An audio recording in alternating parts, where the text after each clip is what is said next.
Une escalade militaire sans précédent. Les frappes israéliennes du 13 juin 2025 constituent une opération d'une ampleur inégalée depuis la guerre Iran-Irak des années 1980. Selon l'armée israélienne, l'objectif était clair, neutraliser le programme nucléaire iranien, perçu comme une menace existentielle, et affaiblir les capacités militaires de Téhéran. Les sites nucléaires de Natanz et Fordow, cruciaux pour l'enrichissement d'uranium, ont été lourdement endommagés, tout comme celui d'Ispahan, où une « énorme explosion » a été rapportée.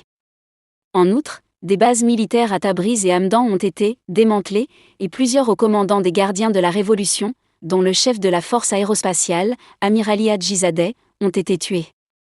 L'opération a également visé des usines de fabrication de missiles et des systèmes de défense antiaérienne, privant l'Iran d'une partie de ses capacités de riposte immédiate.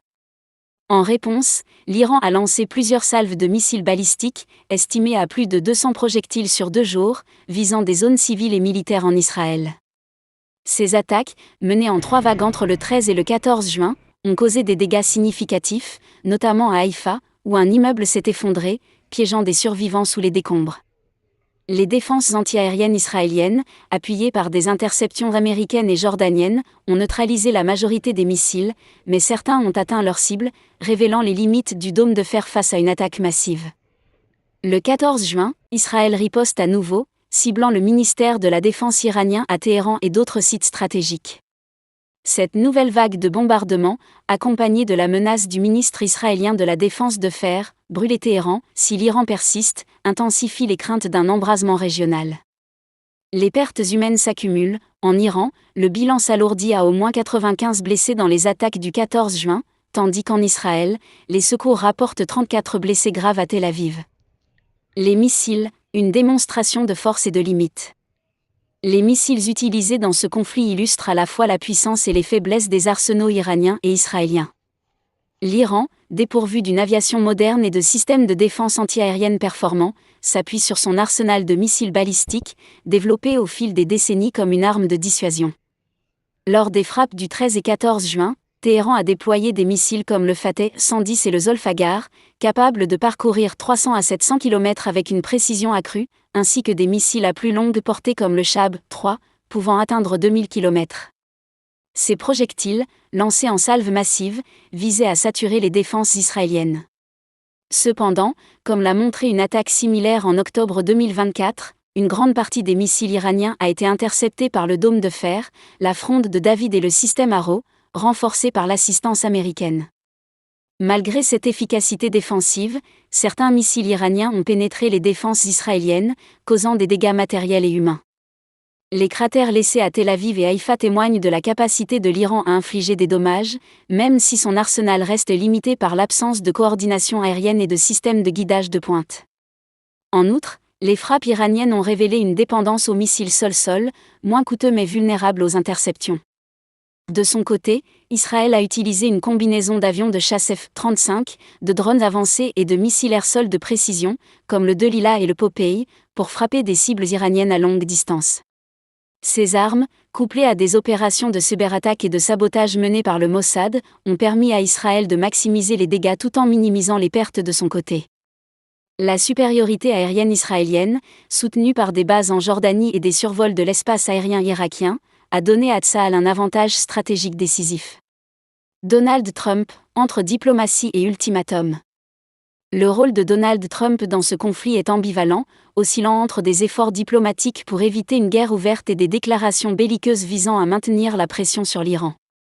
Dès le 28 mai 2025, Trump avait mis en garde le Premier ministre israélien, Benjamin Netanyahou, contre toute frappe sur l'Iran, estimant qu'une telle action compromettrait les négociations sur le programme nucléaire iranien mené par Washington. Ces pourparlers, visant à restreindre l'enrichissement d'uranium par Téhéran en échange d'un allègement des sanctions, étaient une priorité pour Trump, qui cherchait à éviter un conflit majeur au Moyen-Orient tout en consolidant son image de « faiseur de paix ». Cependant, les frappes israéliennes du 13 juin, menées sans le soutien opérationnel des États-Unis, ont pris Trump de court. Informé à l'avance par Netanyahou, il a publiquement désapprouvé l'opération, qualifiant les actions d'Israël d'« unilatérales » par la voix de son secrétaire d'État, Marco Rubio. Dans un message posté sur Truth Social le 13 juin, Trump a exhorté l'Iran à « conclure un accord », sur le nucléaire, menaçant sinon que « rien ne resterait » du pays.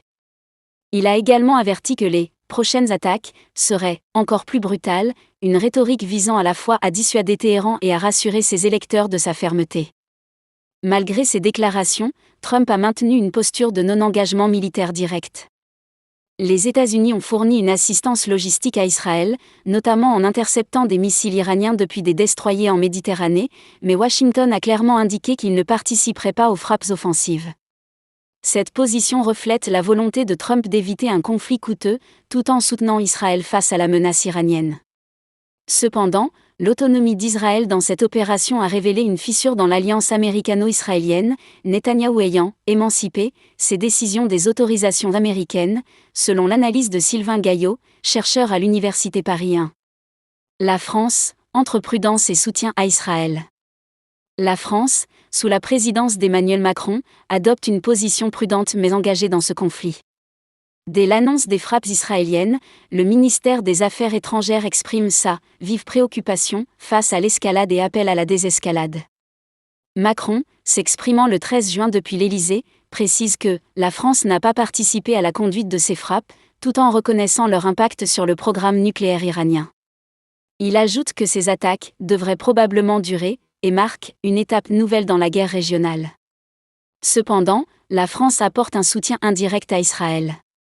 Selon des sources non confirmées relayées sur X, Macron aurait ordonné à des avions de chasse français de décoller pour aider à intercepter des missiles iraniens, en coordination avec les forces jordaniennes et américaines.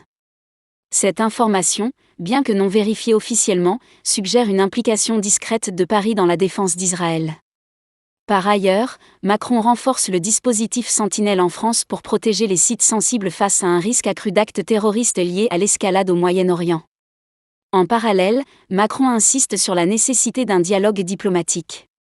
Il appelle l'Iran à ne pas cibler les emprises françaises dans la région et met en garde contre une riposte militaire, plus forte, de Téhéran si les frappes israéliennes persistent.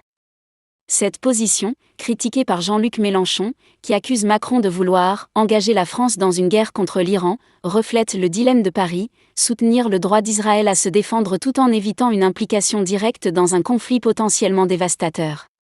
Conséquences et perspectives. Les frappes aériennes entre l'Iran et Israël en juin 2025 ont plongé le Moyen-Orient dans une incertitude sans précédent. Les pertes humaines, les destructions massives et l'impact économique, illustrés par la chute des bourses mondiales et la perturbation des vols régionaux, soulignent l'urgence d'une désescalade. Le pari de dans la nuit du 12 au 13 juin 2025, le ciel du Moyen-Orient s'embrase une fois de plus. Des frappes aériennes d'une ampleur sans précédent, lancées par Israël contre l'Iran, marquent un tournant dans un conflit larvé qui menace désormais de dégénérer en guerre ouverte. Ces bombardements, baptisés Opération Lion Ascendant, ciblent plus de 200 sites stratégiques iraniens, dont des installations nucléaires comme Natanz, Fordo et Ispahan, ainsi que des bases militaires et des centres de commandement. Selon les rapports initiaux, ces attaques ont causé la mort de 78 personnes à Téhéran et blessé 329 autres, parmi lesquels des civils, des scientifiques nucléaires et des hauts responsables militaires, dont le général Hossein Salami, chef des gardiens de la Révolution. En riposte, l'Iran déclenche dans la soirée du 13 juin une salve massive de missiles balistiques sur Israël, visant Tel Aviv, Jérusalem et Haïfa. Ces frappes iraniennes, bien que partiellement interceptées par le dôme de fer israélien, font au moins 3 morts et 70 blessés, dont une sexagénaire dans un état critique à Tel Aviv. Le bruit assourdissant des explosions, les sirènes hurlantes et les colonnes de fumée s'élevant des deux capitales témoignent de l'intensité de cette escalade. Des images diffusées par les médias montrent des immeubles éventrés à Haïfa, des habitants fuyant les décombres à Téhéran, et des équipes de secours débordées des deux côtés. Ce cycle de violence, alimenté par des décennies de tensions, met en lumière les capacités militaires des deux nations, leurs faiblesses, ainsi que le rôle complexe des puissances étrangères, notamment les États-Unis sous la présidence de Donald Trump et la France d'Emmanuel Macron. Ce texte explore en détail les frappes aériennes, les types de missiles utilisés, les bombardements, et l'implication de Trump et de la France dans ce conflit explosif. Une escalade militaire sans précédent. Les frappes israéliennes du 13 juin 2025 constituent une opération d'une ampleur inégalée depuis la guerre Iran-Irak des années 1980. Selon l'armée israélienne, l'objectif était clair, neutraliser le programme nucléaire iranien, perçue comme une menace existentielle, et affaiblir les capacités militaires de Téhéran. Les sites nucléaires de Natanz et Fordow, cruciaux pour l'enrichissement d'uranium, ont été lourdement endommagés, tout comme celui d'Ispahan, où une « énorme explosion » a été rapportée. En outre, des bases militaires à Tabriz et Hamdan ont été démantelées, et plusieurs hauts commandants des gardiens de la Révolution, dont le chef de la force aérospatiale, Amir Ali Hadjizadeh, ont été tués. L'opération a également visé des usines de fabrication de missiles et des systèmes de défense antiaérienne, privant l'Iran d'une partie de ses capacités de riposte immédiate. En réponse, l'Iran a lancé plusieurs salves de missiles balistiques, estimées à plus de 200 projectiles sur 2 jours, visant des zones civiles et militaires en Israël.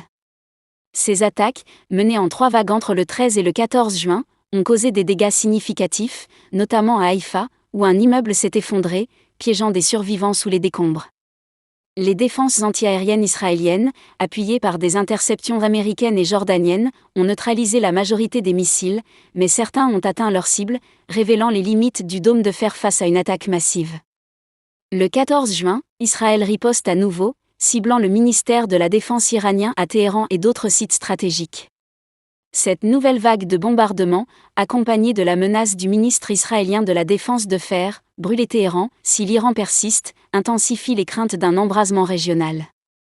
Les pertes humaines s'accumulent. En Iran, le bilan s'alourdit à au moins 95 blessés dans les attaques du 14 juin, tandis qu'en Israël, les secours rapportent 34 blessés graves à Tel Aviv. Les missiles, une démonstration de force et de limite. Les missiles utilisés dans ce conflit illustrent à la fois la puissance et les faiblesses des arsenaux iraniens et israéliens. L'Iran, dépourvu d'une aviation moderne et de systèmes de défense antiaérienne performants, s'appuie sur son arsenal de missiles balistiques, développé au fil des décennies comme une arme de dissuasion. Lors des frappes du 13 et 14 juin, Téhéran a déployé des missiles comme le Fateh 110 et le Zolfaghar, capables de parcourir 300 à 700 km avec une précision accrue, ainsi que des missiles à plus longue portée comme le Shahab 3, pouvant atteindre 2000 km. Ces projectiles, lancés en salve massive, visaient à saturer les défenses israéliennes.